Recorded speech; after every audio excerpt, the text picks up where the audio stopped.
नमस्कार मेरे प्यारे लॉयल फैमिली। आपका स्वागत है हमारे इस चैनल में। दोस्तों, आज की कहानी है चलावा की सच्चाई। लेकिन कहानी शुरू करने से पहले आप मेरे डोट इस चैनल को सब्सक्राइब कर ले ताकि आगे आने वाली वीडियो सबसे पहले आप तक पहुंचे। दोस्तों, गांव में यह कहानी मशहूर थी कि जंगल की पुरानी हवेली में एक लड़की रहती है जो रात के समय वहां आने वालों को अपनी ओर खींचती है। कहते हैं जो भी उसकी मदद करने जाता है वो फिर कभी वापस नहीं लौटता। इसी अफवाह को सुनकर रोहित, मनीष, कृतिका और अनुष्का ने इस रहस्य को सुलझाने का फैसला किया। ये सब मनगढ़ंत कहानियां हैं, रोहित ने हंसते हुए कहा। अगर सच में कुछ हुआ तो? कृतिका ने पूछा। मनीष ने कंधे उचका दिए। हम सिर्फ देखने जा रहे हैं, डरने की जरूरत नहीं। अनुष्का चुप थी, लेकिन उसके चेहरे पर डर साफ झलक रहा था। रात के 11 बजे चारों दोस्त जंगल की ओर निकले। ठंडी हवा के झोंके और पेड़ों की अजीब सरसराहट माहौल को और भयानक बना रहे थे। रास्ते में एक पुराना कुआं पड़ा जहां से ठंडी हवा सी आ रही थी।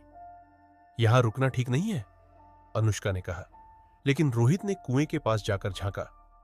कुछ भी नहीं है, उसने मजाकिया लहजे में कहा। जैसे ही वे आगे बढ़े उन्हें हवेली दिखाई दी। टूटी हुई दीवारें, धुंधलाती खिड़कियां और एक बड़ा दरवाजा जो आधा खुला हुआ था। दरवाजे के पास पहुंचते ही एक लड़की दिखाई दी। उसके लंबे काले बाल और सफेद कपड़े उसे और रहस्यमय बना रहे थे। कौन हो तुम? मनीष ने हिम्मत करके पूछा। लड़की ने धीरे से अपना चेहरा उठाया। उसकी बड़ी बड़ी लाल आंखें थीं और उसके चेहरे पर एक अजीब सी मुस्कान थी। मुझे बचाओ, मैं फंसी हुई हूं, उसने कमजोर आवाज में कहा। अनुष्का ने तुरंत पीछे हटते हुए कहा, यहां कुछ गड़बड़ है, हमें वापस जाना चाहिए। लेकिन रोहित और मनीष उसकी बात को नजरअंदाज करके लड़की के पास गए। लड़की उन्हें हवेली के अंदर ले गई। जैसे ही वे अंदर पहुंचे, दरवाजा अपने आप बंद हो गया। हवेली के अंदर एक अजीब गंध थी और दीवारों पर अजीब आकृतियां बनी हुई थी। यह जगह सही नहीं लग रही, कृतिका ने कहा। लड़की ने पलट कर देखा और उसकी आंखें पूरी तरह काली हो चुकी थी। अब तुम सब यहीं रहोगे, उसने कड़क आवाज में कहा। चारों डर के मारे चीखने लगे, लेकिन अब बहुत देर हो चुकी थी। कमरे की दीवारें हिलने लगी और छत से परछाइयां नीचे गिरने लगी। हर परछाई ने एक एक को घेर लिया। सुबह होने पर गांव के लोग जंगल में पहुंचे, लेकिन उन्हें चारों का कोई निशान नहीं मिला। हवेली के दरवाजे पर खून से लिखा था, जो यहां आया वो लौटकर नहीं गया। उस दिन के बाद कोई भी उस हवेली के करीब नहीं गया। लेकिन रात को गांव वालों को अक्सर हवेली से कृतिका और अनुष्का की चीखें सुनाई देती थी। कहते हैं वो दोनों अब भी वहां फंसी हुई है और रोहित और मनीष परछाइयों में बदल चुके हैं। गांव वालों को जब हवेली के दरवाजे पर खून से लिखा संदेश मिला तो पूरे गांव में डर का माहौल बन गया।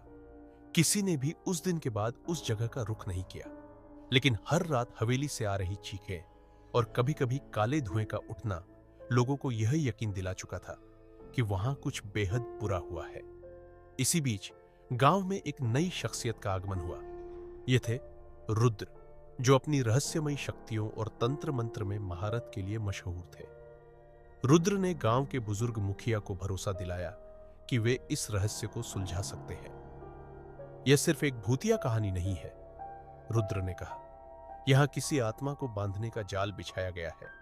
मुझे वहां जाना होगा। अगली रात रुद्र ने कुछ साधनों के साथ हवेली में कदम रखा। जैसे ही उन्होंने अंदर कदम रखा, उन्हें एक अजीब सन्नाटा महसूस हुआ। हवेली की दीवारों से धीमी धीमी फुसफुसाहटें सुनाई देने लगी। रुद्र ने मंत्र पढ़ते हुए अपनी माला को कसकर पकड़ लिया। जो भी शक्ति यहां है, सामने आओ, उन्होंने जोर से कहा। अचानक हवेली की दीवारों से परछाइयां उभरने लगी। ये वही परछाइयां थीं जिन्होंने रोहित और मनीष को अपने अंदर समा लिया था। परछाइयों ने रुद्र को घेर लिया। ठीक उसी समय सफेद कपड़ों में वही लड़की सीढ़ियों से नीचे उतरी, लेकिन इस बार उसका चेहरा डरावना और विकृत हो चुका था। उसकी आंखों से काला धुआं निकल रहा था। तुमने इन मासूमों को क्यों फंसाया? रुद्र ने गुस्से से पूछा। लड़की ने अपनी हंसी से पूरा कमरा गूंजा दिया। ये मासूम नहीं थे, उसने कहा। इन्होंने अपने जीवन में जो पाप किए उनका प्रायश्चित यही करना था। रुद्र को समझ में आ गया कि यह लड़की कोई साधारण आत्मा नहीं थी।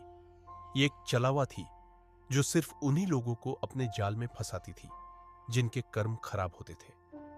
रुद्र ने कमरे के बीच में बैठकर एक बड़ा यज्ञ शुरू किया। हवेली कांपने लगी और दीवारों से खून टपकने लगा। उसी दौरान अनुष्का और कृतिका की चीखें सुनाई दी। हमें बचाओ, हम अभी भी जीवित हैं। रुद्र ने अपनी शक्ति को और बढ़ाया। मंत्रों की गूंज से हवेली के दरवाजे और खिड़कियां टूटने लगी।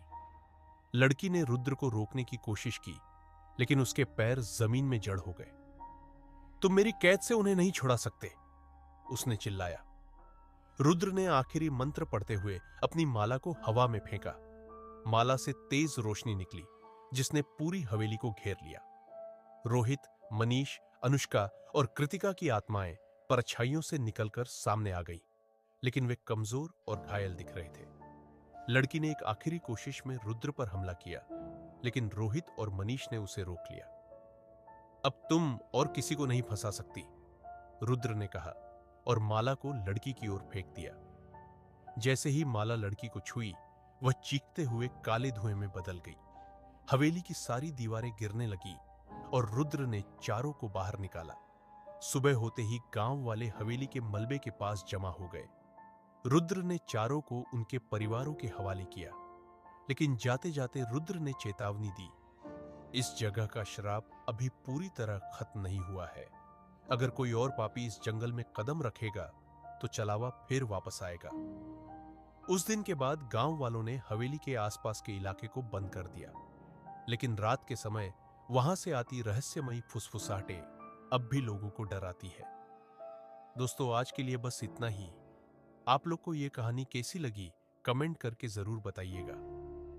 और हां, अभी तक अगर इस वीडियो को लाइक नहीं किया है तो प्लीज वीडियो को लाइक कर लीजिए और चैनल को सब्सक्राइब भी कर लीजिए।